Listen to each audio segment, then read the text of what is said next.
Tens of thousands of people have fled Haiti's capital over the last 2 weeks as gang violence there escalates.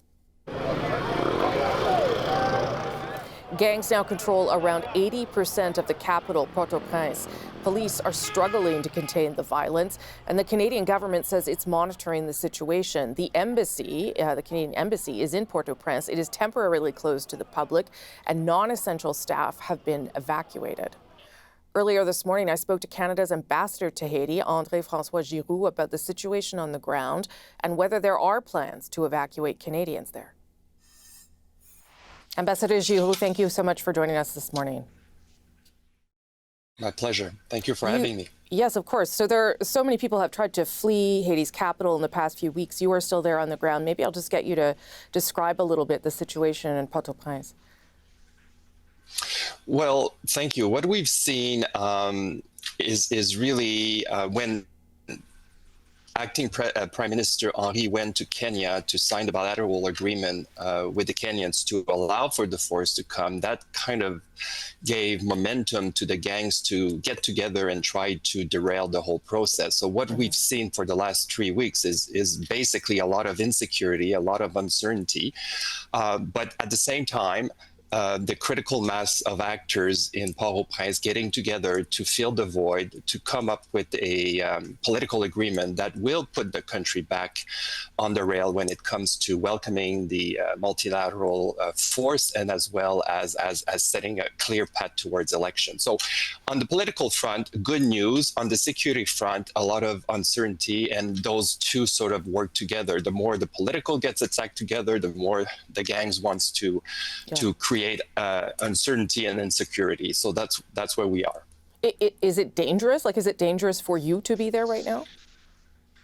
Well, we have great assets, and we do have secure SQs and so on and so forth. So we feel that we did reduce our footprint by relocating some of our staff to the Dominican Republic to help us be here for the longer run, and at the same time carry on with our program and service to Canadians. Every Haitian will have a different reality. So it is, we stay home, we avoid transportation as much as we can. We are ready to shelter in place with reserves of water and food. CBC News has a story just this morning where we spoke to some Canadians who say that they don't feel the Canadian government has done enough to help them, either help them get out or help relatives escape. I know there's more than close to 3,000 Canadians registered with GAC in Haiti. What can you do to help Canadians get out of there right now? Well, the reality, and it's a risk for everybody, for myself included, is the fact that all commercial flights have been canceled for pretty much 3 weeks now, and then we do not know when they will resume. So obviously our responsibility and our commitment to Canadians is to make sure that when the time comes and we've exhausted all possibilities, is to look at options for assisted departure. This is very much a last resort option when there's no other means. We are planning for all eventuality, and if there are Canadians that are here in Haiti and want to leave, they should definitely make sure they're registered with our registration of Canadian abroad, what we call the ROCA, and get in touch with Global Affairs Canada to let us know of their interest. But for now, there is no planned evacuation of Canadians for Haiti. I would say we are planning for all eventuality, but we haven't made a decision at this point. Okay. It's my understanding there are some members of the Canadian Armed Forces working with the embassy as well. There was a picture on social media of some of those forces on top of the roof, I guess to help with contingency planning there as well. What does that mean? Are they there to protect you and remaining staff at the embassy? Are there concerns about the security around the embassy? Can you give us a sense of what they're doing there? Well, that's very standard in this sort of situation. Yes, we welcomed members of the Canadian Forces. They're here to help us plan and make sure that we have extra resources on the ground to execute if the decision is made to go in that direction. Canada recently announced, I think, $100 million in funding to improve security in Haiti. What more is the Canadian government considering, looking at, to support the people who are sort of stuck in the middle of all this?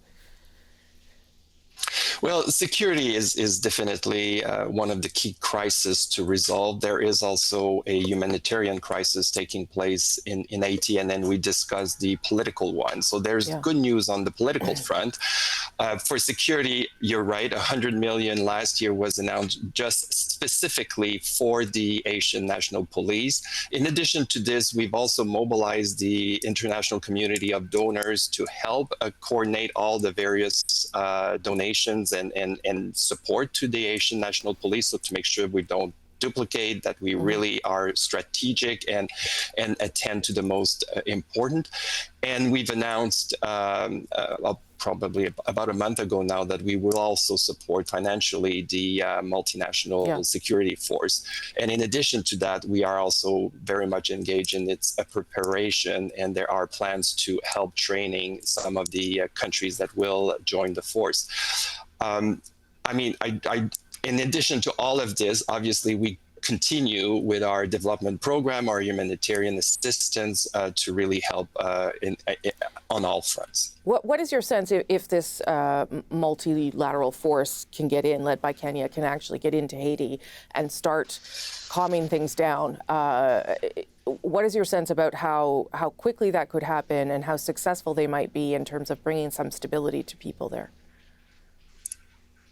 Well, no doubt that it's needed. The National Police is doing a tremendous job in the circumstances, but it needs reinforcement. It needs help.